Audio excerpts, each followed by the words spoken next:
Hello student, this is Rachna ma'am. Welcome back Brain Language. Students, आज discuss करने वाले हैं हम एक्सरसाइज 1.4 का। सबसे पहले हम देखते हैं revision. Okay, revisiting rational number and their decimal expansions.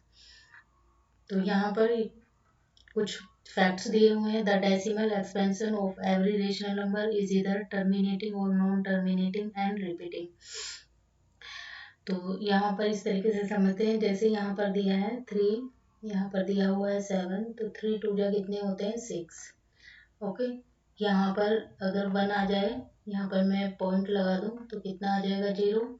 तो ये हो जाएगा 3 3 जा 9।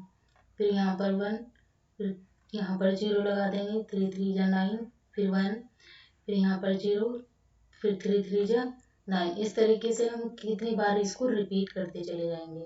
ओके, तो ये वाली जो टर्म आई है यहाँ पर 2.333, तो ये क्या होती है? ये होती है हमारी नॉन टर्मिनेटिंग। ओके, इसको हम बोलते हैं non terminating decimal expansion. Okay, क्या बोलेंगे? नॉन टर्मिनेटिंग डेसिमल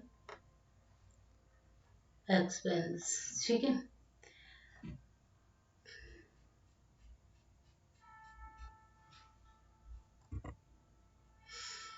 तो आपको ये चीज़ समझ में आई होगी। अगर मैं इसको बोलूँ यहाँ पर, सपोज दैट मैं यहाँ पे लिख देती हूँ 5 और इसको मैं 2 से डिवाइड करती हूँ, तो 2 2 जा कितना हो गया 4, यहाँ पर 1, यहाँ पर पॉइंट, यहाँ पर 0 लगाया, तो 2 5 जा 10।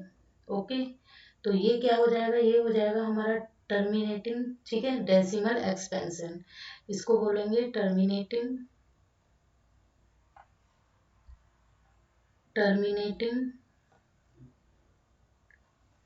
Decimal expansion. Okay, I hope आप लोगों को समझ में आ गया होगा। देखो, जहां पर डेसिमल के बाद नंबर कितनी बार रिपीट होते चला जा रहा है, कितनी बार रिपीट होता जा रहा है, उसको बोलेंगे नॉन टर्मिनेटिंग, यानी कि वो टर्मिनेट ही नहीं हो रहा है। और डेसिमल एक्सपेंशन। ओके, तो जो हमारे डेसिमल एक्सपेंस होते हैं एवरी रेशनल नंबर, ये किस फॉर्म में होते हैं? पी अपॉन क्यू के फॉर्म में होते हैं रेशनल नंबर। ठीक है, but q is equal to not equal 0। Okay, q की वैल्यू जो है वो कभी भी 0 नहीं आनी चाहिए। तो the decimal expansion of every rational number is इधर टर्मिनेटिंग और नॉन टर्मिनेटिंग। तो जितने भी हमारे रेशनल नंबर दिए होते हैं, तो वो हमारे टर्मिनेटिंग भी हो सकते हैं और नॉन टर्मिनेटिंग भी हो सकते हैं और रिपीटिंग भी हो सकते हैं। ओके, सेकंड दिया हुआ है यहाँ पर, for any rational number p upon q having terminating decimal represent the prime factor of p is of the form p, या तो वो 2 की पावर n फॉर्म में होंगे या m की पावर 5 की पावर m फॉर्म में होंगे। अगर हमें कोई रेशनल नंबर दिए हुए हैं, यानी कि q की वैल्यू दी होगी यहाँ पर, किसकी वैल्यू? p की। ठीक है, p की वैल्यू हमें इस तरीके से दी होगी, या तो वो 2 की पावर n, 5, यहाँ पर 5 की पावर m दी हुई है, जहाँ पर n और m are non negative integers, जो ये नेगेटिव इंटीजर्स नहीं होंगे। थर्ड है हमारा, for any rational number p upon q prime factorize of q is one of the, या फिर हमारा q दिया होगा, या तो वो 2 की पावर n में दिया होगा या 5 की पावर m में दिया होगा। Okay, where n are negative integer, जहाँ पर n और m आर नेगेटिव इंटीजर्स। ठीक है, and decimal represent the non negative integers. Non आना चाहिए यहाँ पे, non negative integers, then decimal representation is terminating. For any rational number p upon q, if prime factorize of q is not of the form f 2 की power n, m की power m, where m and n are non-negative integers, then it decimal represent non-terminating and repeating। यानी कि कोई भी आप लोगों को rational number दिया है और वो p अपॉन q की फॉर्म में दिया है, और वो क्या है? हमारा प्राइम फैक्टर है ऑफ किसका? p का। तो इज नॉट ऑफ, तो वो किसकी फॉर्म में नहीं होगा? हमारा 2 की पावर इस फॉर्म में नहीं होगा, तो वो हमारा क्या होगा? वहां पर प्राइम फैक्टर होगा, वो q is equal to not उसकी फॉर्म में नहीं होगा, तो वो हमारा क्या होगा? Non negative integer. Then the decimal represent the non terminating repeating. तो हम यहाँ पर कुछ क्वेश्चन करेंगे, उससे हमारा और एक्सप्लेन हो जाएगा यहाँ पर। अब देखिए यहाँ पर दिया हुआ without actually performing the long division, बिना लॉन्ग डिवीजन के करना है। State whether the following rational number will be terminating decimal expansion या non terminating repeating decimal expansion. तो हमें बताना है कि ये हमारा रिपीटिंग डेसिमल एक्सपेंशन होगा या नॉन टर्मिनेटिंग रिपीटिंग होगा। तो देखिए सबसे पहले यहाँ पर है 13 दिया हुआ है, तो 13 का तो हमारा कोई फैक्टर नहीं होगा, 13 का करना है तो सीधा सीधा ये हमारा क्या होगा, इसे 13 से डिवाइड कर देंगे। ओके, तो हमें Q वाला लेना है। ठीक है, Q क्या दिया हुआ है हमारा यहाँ पर 3 1 2 5। इसको देखते हैं कितनी बार होता है। तो इसको सबसे पहले हम 5 से करते हैं, तो 5 6 30, 5 2 10, 5 5 25। फिर 5 से करते हैं, 5 1 5, 5 2 10, 5 5 25। फिर 5 से करते हैं 5 25। फिर 5 से करते हैं 5 5 25। और फिर यहाँ पर 5 1 5। तो कितने टाइम हुआ, ये 5 टाइम हुआ है यहाँ पर। ठीक है, अब देखिए 13 की पावर तो हमारी 1 ही रहेगी यहाँ पर, 13 तो एज इट इज ही रहेगा।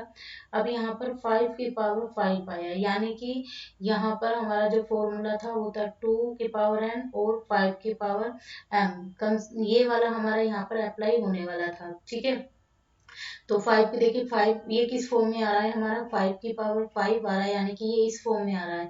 तो ये क्या हो जाएगा हमारा टर्मिनेटिंग, ये हो जाएगा हमारा टर्मिनेटिंग। ओके, इसी तरीके से हमें नंबर दिया हुआ है। नेक्स्ट नंबर दिया हुआ है हमें 17/8।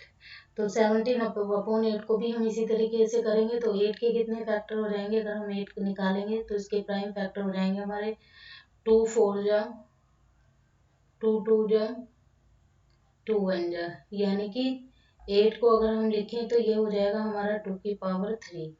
ओके, तो ये तो 17 हमारा एज इट इज ही रहेगा। तो यहाँ पर 2 की पावर 3 हो जाएगा, ये भी क्या हो जाएगा हमारा टर्मिनेटिंग। ओके, ये भी हमारा टर्मिनेटिंग हो जाएगा यहाँ पर। ठीक है, तो स्टूडेंट्स आज के लिए इतना ही। हमने इंट्रोडक्शन पढ़ा, हमने इसके बारे में कुछ पढ़ा। ठीक है, तो एक बार फिर से रिपीट कर देती हूँ मैं। रेशनल नंबर जो होते हैं वो पी और क्यू के फॉर्म में होते हैं। जो ये क्यू होता है ये कभी भी हमारे 0 के इक्वल नहीं होता है। ओके, तो रैशनल नंबर जो होगा वो हमेशा P/Q के फॉर्म में होगा। ठीक है, अब जैसे यहाँ पर हमने टर्मिनेटिंग नॉन टर्मिनेटिंग की बात की थी, तो जैसे हमारा यहाँ पर था, ठीक है, तो हमने इससे डिवाइड किया, तो पॉइंट के बाद डेसिमल के बाद यहाँ पर 3 बार बार रिपीट हो रहा है, तो इसको बोलते हैं non terminating decimal expansion. Okay, देखिए यहाँ पर ये पॉइंट के बाद पूरा पूरा कट हो रहा है, तो इसको बोलते हैं हम टर्मिनेटिंग डेसिमल एक्सपेंशन।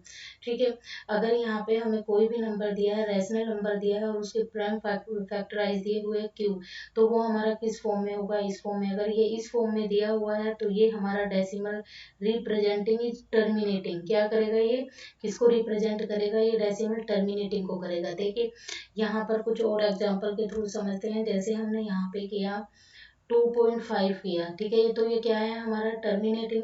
ठीक है, टर्मिनेटिंग डेसिमल एक्सपेंशन है ये हमारा। तो इसको अगर मैं पॉइंट को हटा दूँ तो यहाँ पर कितना आएगा, 10 आएगा। तो ये मेरा क्या हो रहा है, यहाँ पर पूरा पूरा कट रहा है, तो ये किसकी फॉर्म में आ गया है, P/Q की फॉर्म में आ गया है। ठीक है, और क्या Q क्या है हमारा, is equal to not equal के 0।